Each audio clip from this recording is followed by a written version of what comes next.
आज इथे खास हळदी कुंकवाच्या निमित्ताने हळदी कुंकवाला देण्यासाठी बायकांना देण्यासाठी इथे मी छानपैकी अशी खमंग खुसखुशीत आणि बाहेरून कुरकुरीत आतून खुसखुशीत आणि अतिशय मौसूद अशी कोथिंबीरची वडी तयार केलेली आहे। बघू शकाल इथे तुम्ही मस्त आलेला आहे, कलर टेक्स्चर जबरदस्त आलेला आहे। भरपूर साऱ्या टिप्स सहित ही रेसिपी तुमच्यासोबत शेअर केलेली आहे। तर पटकन रेसिपीला सुरुवात करूयात। नमस्कार, मी पूर्वा रेसिपी मराठीमध्ये तुम्हा सर्वांचं खूप खूप खूप मनापासून स्वागत। आज आपण मस्त पदार्थ बघणार आहोत, अतिशय खुसखुशीत होणारा असा पदार्थ बघणार आहोत। तर तो कोणता, चला पटकन रेसिपीला सुरुवात करूयात। तर आज आपण खमंग खुसखुशीत अशी आपण आज कोथिंबीर वडी करणार आहोत। तुम्ही हळदी कुंकवाच्या समारंभाला सुद्धा ही कोथिंबीर वडी आवर्जून करू शकता, अतिशय सुंदर होते। भरपूर साऱ्या टिप्स दिलेल्या आहेत। तर आता सुरुवात करूयात। तर इथे एका चाळणीमध्ये साधारण 2 वाटी कोथिंबीर घेतलेली आहे। ही कोथिंबीर स्वच्छ धुवून निवडून त्याच्यानंतर एका सुती कापडावर पसरवून छान अशी सुकवून घेतलेली आहे। आणि ह्याच्यातल्या हे जे कोवळे देठ असतात ना, ह्याचा पण हा पोर्शन मी घेतलेला आहे। तर आता ही कोथिंबीर आपण छानपैकी बारीक बारीक अशी चिरून घेऊयात। तर हे बघा, छानपैकी अशी ही कोथिंबीर मी बारीक बारीक चिरून घेतलेली आहे। बघू शकाल, शक्य होईल तितकी आपल्याला बारीकच ही कोथिंबीर चिरून घ्यायची आहे। तर आता सुरुवातीला कोथिंबीर वडी तयार करण्यासाठी इथे आता एक वाटण तयार करून घेऊयात। तर इथे एक मिक्सरचं भांडं घेतलंय, त्यामध्ये साधारण 2 ते 3 हिरव्या मिरच्या घेणार आहे। त्याच्यानंतर 4 ते 5 लसणीच्या पाकळ्या, त्याच्यानंतर अर्धा इंच आलं घेणार आहे आणि 1 चमचाभर अख्खे धने घेतलेले आहेत। तर हे सुरुवातीला आपण सर्व जिन्नस मिक्सरच्या भांड्यामध्ये काढून घेऊयात।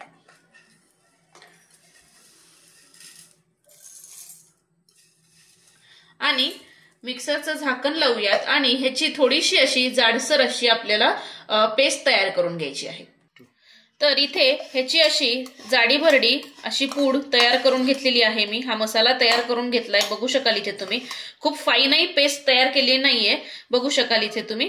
आता हा मसाला आपला बनवून तयार आहे। आता आपण पुढची प्रोसेस करून घेऊयात। तर आता ह्या कोथिंबीरीमध्ये आता आपण सुरुवातीला ह्याच्यामध्ये घालूयात चवीनुसार मीठ, त्यानंतर यामध्ये घालतीये मसाले घालतीये आता। तर इथे साधारण पाव चमचा हळद, त्याच्यानंतर चवीनुसार लाल तिखट घालायचं आहे। त्याच्यानंतर यामध्येच घालतीये मी साधारण 1 चमचाभर धनेपूड, त्यानंतर ह्याच्यामध्येच घालतीये अर्धा चमचा जिरेपूड, त्याच्यानंतर साधारण अर्धा चमचा गरम मसाला, त्यानंतर 1 मोठा चमचाभर ह्याच्यामध्ये घालतीये मी तीळ आणि थोडेसे तीळ तसेच ठेवतीये वरतून गार्निश करण्यासाठी। त्यानंतर यामध्येच घालायचं आहे आपल्याला पाव चमचा हिंग। हिंग जरूर घाला, हिंगाची चव खूप सुंदर लागते। त्याच्यानंतर आता हे आपण सुरुवातीला मिक्स करून घेऊयात। असं सुरुवातीला मसाले घातल्याने मिठामुळे ना आपल्या कोथिंबीरीला छानपैकी असं पाणी सुटतं, त्याच्यामुळे आधी सुरुवातीला कोथिंबीरीमध्ये मसाले तुम्ही मिक्स करून घ्या। तर आता यामध्ये तयार करून घेतलेला हा मसाला आपण ह्याच्यामध्ये घालून घेऊयात मस्त, आणि हे मिक्स करून घेऊयात। आणि छानपैकी असा दाबून हा मसाला ह्याच्यासोबत आपल्याला मिक्स करून घ्यायचा आहे, म्हणजे जेणेकरून कोथिंबीरीला छानपैकी असं पाणी देखील सुटतं। हे बघा, ऑलरेडी कोथिंबीरीला छान पाणी देखील सुटलेलं आहे। आता यामध्ये आपण पिठं घालून घेऊयात। तर इथे 2 वाट्या बारीक चिरलेली कोथिंबीर होती, त्याच्यासाठी 1 वाटी बेसनाचं पीठ घालतीये, त्यानंतर अर्धी वाटी ज्वारीचं पीठ घालतीये आणि पाव वाटी आपल्या कोथिंबीर वडीला छान कुरकुरीतपणा यावा म्हणून तांदळाची पिठी देखील घालतीये। तर आता हे पिठं सुद्धा ह्याच्यासोबत सुरुवातीला मिक्स करून घेऊयात छानपैकी। आधी दाबून हे पिठं सुद्धा आपल्याला ह्याच्यासोबत असे मिक्स करून घ्यायचे आहेत। आता आपल्या कोथिंबीर वडीला छानपैकी चटपटीतपणा यावा म्हणून साधारण अर्धा चमचा ह्याच्यामध्ये मी काळं मीठ देखील घालतीये। काळ्या मिठाने अतिशय चव सुरेख येते। आणि 1 चमचाभर ह्याच्यामध्ये तेल घालतीये आणि हे सुद्धा छान आपण ह्याच्यासोबत मिक्स करून घेऊयात। तेल घातल्याने सुद्धा कोथिंबीर वडी एकदम खुसखुशीत होण्यास मदत होते। म्हणून तेल 1 चमचाभर तेल नक्की ऍड करा। आता हे मिक्स करून झालं की थोडं थोडं ह्याच्यामध्ये आता आपल्याला पाणी घालायचं आहे। एकदम जास्ती पाणी घालायचं नाही, थोडं थोडं पाणी घालून छान ह्याचा एक आपल्याला गोळा मळून घ्यायचा आहे। तर हे बघा, हा गोळा छानपैकी असा मी तयार करून घेतलेला आहे। बघू शकाल इथे तुम्ही थोडासा सॉफ्टच आपल्याला हा गोळा मळून घ्यायचा आहे। आणि मगाशी ह्याच मिश्रणामध्ये मी साधारण पाव चमचा ओवा देखील हातावरती चोळून ह्याच्यामध्ये घालून घेतलेला आहे। आता थोडंसं यावरती तेल घालून घेऊयात ह्या गोळ्यावरती आपण, आणि हे परत एकजीव करून घेऊयात। हे बघा अशा पद्धतीने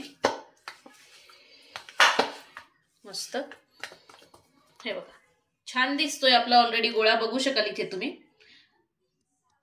आता हा गोळा आपला मळून तयार आहे किंवा गोळा तयार आहे। तर आता आपण हा वाफवायला ठेवूयात। तर सुरुवातीला इथे मी हा गोळा कढईमध्ये पाणी गरम करून त्याच्यामध्ये अशा पद्धतीची गाळणी किंवा चाळणी येते ती ठेवूनच वाफवून घेणार आहे। तुम्हाला हवं असेल, तुमच्याकडे स्टीमर असेल तर स्टीमरमध्ये जरी ही प्रोसेस केली तरी सुद्धा काहीच हरकत नाही, किंवा इडली पात्रात जरी तुम्ही ही प्रोसेस केली तरी सुद्धा काहीच हरकत नाही। पण सर्वांकडे ही सुविधा असेल असं नाही, म्हणून मी कढईमध्ये अशी एक चाळण सगळ्यांकडेच असते म्हणून ह्याचा वापर करते।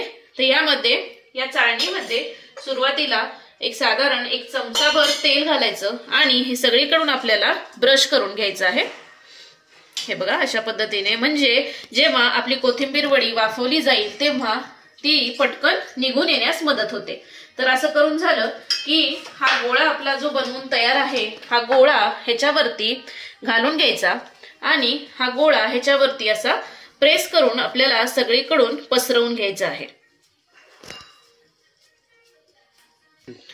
हे बघा छानपैकी ही वडी ह्याच्यामध्ये मी वडीचाच आकार देऊन छानपैकी अशी थापून घेतलेली आहे। तुम्हाला बारीक हवी असेल किंवा पातळ हवी असेल त्या हिशोबाने ही वडी आपल्याला अशी छान थापून घ्यायची आहे, बघू शकाल इथे तुम्ही।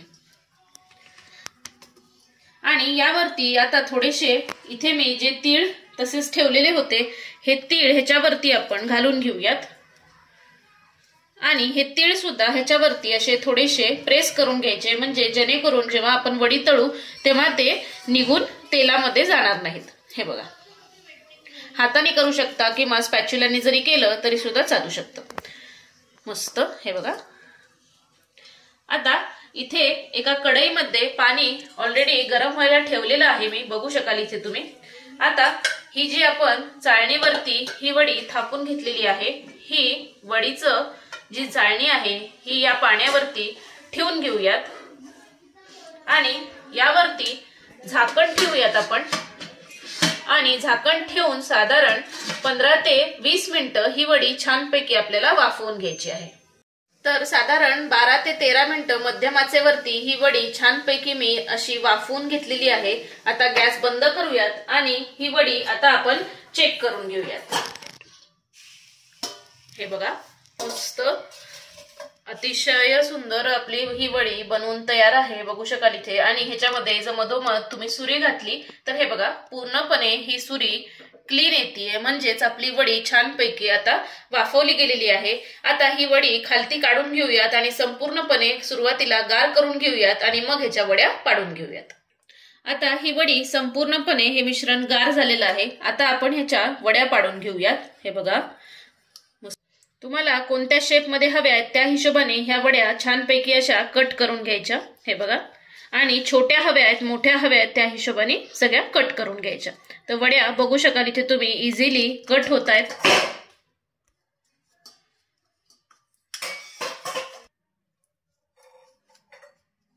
आणि खालती जाळीला तेल लावल्यामुळे ह्या वड्या इझिली आपल्या सुटून येत आहेत, बघू शकाल इथे तुम्ही। मस्त झालेल्या आहेत, हे बघा मस्त। हे बघा आतून छानपैकी पोगर झाले आहेत, बघू शकाल इथे तुम्ही। मस्त खुसखुशीत खमंग अतिशय रुचकर होतात ह्या वड्या। तर आता ह्या वड्या आपण एका प्लेटमध्ये काढून घेऊयात। तर इथे ह्या सर्व वड्या आपल्या बनवून तयार आहेत, वाफवून घेतलेल्या आहेत। आता ह्या मी एका छोट्याशा पॅनमध्ये साधारण 2 चमचे तेल गरम करून घेतलेलं आहे। तर ह्या वड्या मी शॅलो फ्राय करून घेणार आहे। तुम्हाला हवं असेल तर तुम्ही डीप फ्राय देखील केल्या तरी सुद्धा काहीच हरकत नाही। तर आता या पॅन मध्ये आपण एक एक वडी सोडून घेऊयात आणि छानपैकी दोन्ही साइडनी गोल्डन ब्राऊन कलर वरती आपण तळून घेऊयात। दोन्ही साइडनी छान गोल्डन ब्राऊन कलर वरती ह्या वड्या छानपैकी मी शॅलो फ्राय करून घेतलेल्या आहेत, बघू शकाल इथे तुम्ही। आता ह्या आपण एका अशा पद्धतीच्या जाळीवरती काढून घेऊयात आणि संपूर्ण सुरुवातीला तेल निथळवून घ्यायचं आणि मगच ह्या वड्या आपण जाळीवरती काढून घेऊयात। हे बघा अशा पद्धतीने, म्हणजे त्याला सगळीकडून हवा लागली जाते आणि वड्या बराच वेळ कुरकुरीत देखील राहतात। तर अशा पद्धतीने ह्या सर्व वड्या मी छानपैकी अशा शॅलो फ्राय करून घेतलेल्या आहेत, बघू शकाल इथे तुम्ही। मस्त दिसतायत आणि अतिशय चवदार देखील झालेल्या आहेत आणि अतिशय हलक्या देखील झालेल्या आहेत, बघू शकाल इथे तुम्ही। म्हणजे तुम्हाला जाळीवरूनच कळत असेल वडीच्या की हे किती पोगर झालेले आहेत आणि किती हलक्या देखील झालेल्या आहेत, मस्त झालेल्या आहेत। तुम्हाला एक वडी ओपन देखील करून दाखवते आणि किती क्रिस्पी झालेली आहे ती सुद्धा करून दाखवते। तर हे बघा किती क्रिस्पी झालेली आहे, बघू शकाल इथे तुम्ही मस्त। आणि तुम्हाला ओपन देखील करून दाखवते एक वडी। हे बघा बाहेरून मस्त कुरकुरीत आणि आतून खुसखुशीत आणि एकदम मौसूद ही वडी अशी बनवून तयार आहे, बघू शकाल इथे तुम्ही। अतिशय भन्नाट आणि सुंदर झालेली आहे। जरूर या पद्धतीने हे पीठ वापरून जरूर ही वडी, कोथिंबीरची वडी करून बघा, अतिशय सुंदर होते चवीला। आणि केल्यानंतर मला कमेंट करायला विसरू नका। तर अशाच खमंग खुसखुशीत आणि मस्त मस्त रेसिपीजसाठी पूर्वाज रेसिपी मराठीला पटकन सबस्क्राईब करा, लाईक करा आणि शेअर करा। तोपर्यंत मस्त खा आणि स्वस्त रहा। धन्यवाद।